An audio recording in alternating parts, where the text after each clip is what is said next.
Hi everyone welcome to voice आर ओडियम। तो देखिबा आज आम सीडीपी रो किछि क्वेश्चन डिस्कशन करबा। क्वेश्चन सूक्ष्मतंतु चालना दृष्टिकोण केउटी अन्य तीनोटी ठारू भिन्न? बिंदु संयोगीकरण, श्रुति लिखन, हस्ताक्षर लिखन, फल और पनीपरिबा पृथकीकरण। फल और पनीपरिबा पृथकीकरण। नेक्स्ट प्राक प्राथमिक शिक्षा क्षेत्र में एक समय अक्षर लिखा और बड़ पार्टी पढ़ा उपर गुरुत्व दि जाए। यह क्यों शिक्षण तत्व उपर आधारित? प्रयत्न प्रमाद, अनुबंध, अंतर्दृष्टि, अनुकरण। अनुबंध। नेक्स्ट प्रश्न पत्र नक्शा प्रस्तुति समय निम्नोक्त मध्य क्या विचार को नि जाई न थाई?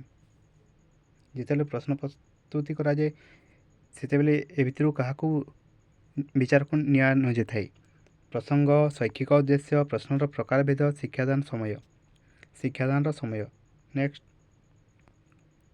मनोविज्ञान होउछि डैक्स आत्मा संपर्क विज्ञान, मन संपर्क विज्ञान, चेतना संपर्क विज्ञान, आचरण संपर्क विज्ञान। आचरणीय संपर्क विज्ञान। नेक्स्ट क्योंटी अभिप्रेरणार एक उपादान नुहे? पुरस्कार, प्रोत्साहन, प्रशंसा, अभ्यासीकरण। अभ्यासीकरण।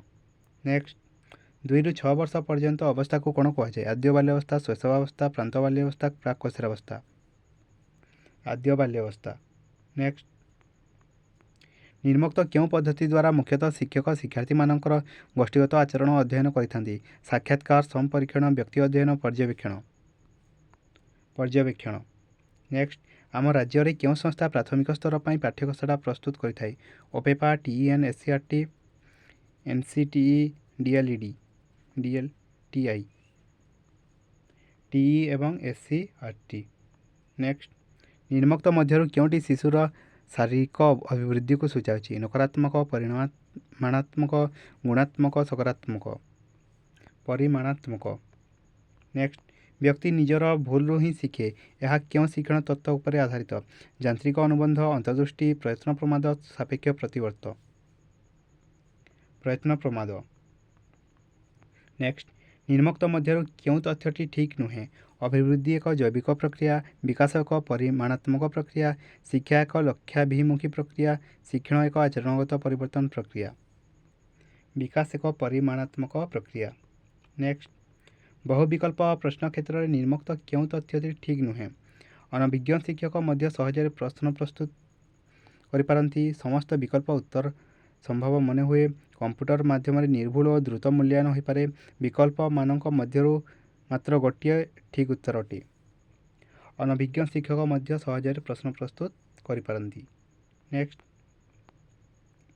शिक्षार्थी मानकर शैक्षिक दोष दुर्बलता क्यों प्रकार मूल्यांकन द्वारा निरूपण करा जाय थाई? व्यवस्थान, समाप्ति सूचक, निरवच्छिन्न, नैदानिक।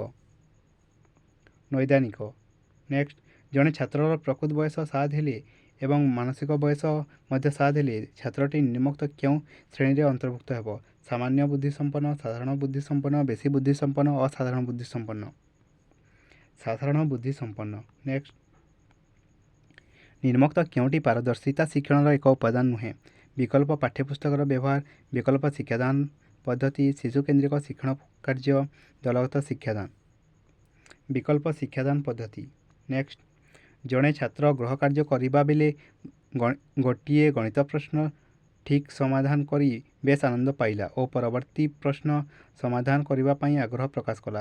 यह शिक्षण क्यों नियम उपर आधारित? अभ्यास, प्रस्तुति, सादृश्य, फलाफल। फलाफल। नेक्स्ट निम्नोक्त क्योंटी निरवच्छिन्न समव्यापक मूल्यांकन द्वारा परिमाप करा जाय थाई? सामग्रिक विकास, सृजन शक्तिर विकास, अभिज्ञतार विकास, केन्द्रा प्रसारी चिंतन विकास। केन्द्रा प्रसारी चिंतन विकास। नेक्स्ट जड़े शिक्षार्थी वर्तमान शैक्षिक सफलता को भविष्य में तार विभिन्न क्षेत्र में दक्षता और सफलता आकलन करने निमंते क्यों परीक्षण करा जाय थाई? अभियोग्यता परीक्षण, कृति परीक्षण, एकक परीक्षण, मनोवृत्ति परीक्षण।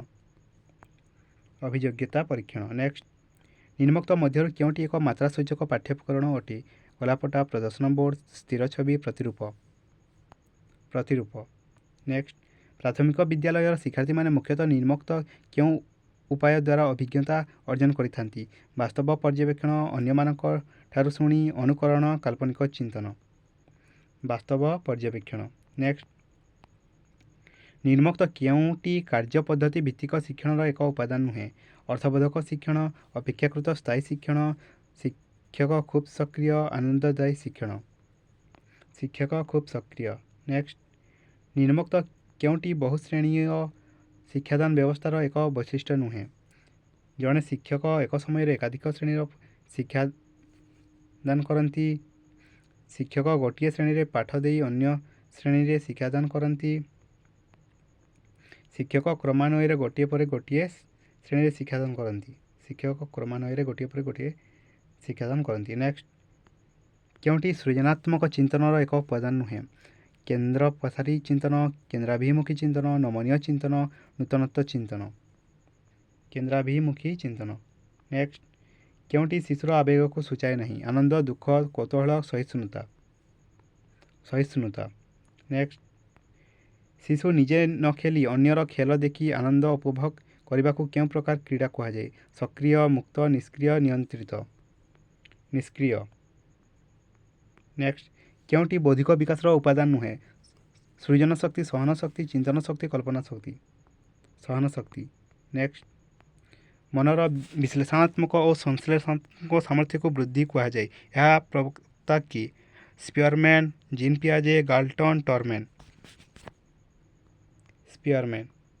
ନେକ୍ସଟ, ନିମ୍ନୋକ୍ତ କେଉଁ ଶ୍ରେଣୀର ଶିକ୍ଷାର୍ଥୀ ସ୍ୱତନ୍ତ୍ର ଗୋଷ୍ଠୀ ଶ୍ରେଣୀ ଅନ୍ତର୍ଭୁକ୍ତ ନୁହନ୍ତି? ମନ୍ଥର, ଅନଗ୍ରସର, ସାଧାରଣ, ପ୍ରତିଭାଶାଳୀ। ସାଧାରଣ। ନେକ୍ସଟ, ନିମ୍ନୋକ୍ତ ମଧ୍ୟରୁ କେଉଁଟି ପାଠ୍ୟପୁରାଣ ବ୍ୟବହାରର ଏକ ଉପଯୋଗିତା ନୁହେଁ? ଶିକ୍ଷକଙ୍କ ବିଷୟଗତ ଜ୍ଞାନ ବୃଦ୍ଧି କରିବା, ଶିକ୍ଷଣ ପ୍ରକ୍ରିୟାକୁ ସହଜ କରିବା, ଶିଶୁର ପାଠ୍ୟବସ୍ତୁ ପ୍ରତି ଆଗ୍ରହ ସୃଷ୍ଟି କରିବା, ପାଠ୍ୟବସ୍ତୁ ସମ୍ବନ୍ଧରେ ବାସ୍ତବ ଜ୍ଞାନ ଦେବା।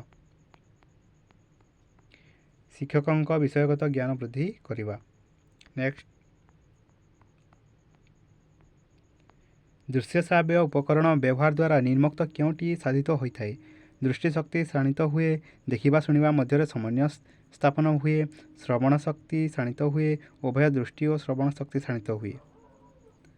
ଦୃଶ୍ୟ ଶ୍ରାବ୍ୟ ଉପକରଣ ଦ୍ୱାରା ଦୃଷ୍ଟିଶକ୍ତି ଶାଣିତ ହୁଏ। ତ ଏହା ଥିଲା CDPର କିଛି କ୍ୱେଶ୍ଚନ୍। Thank you.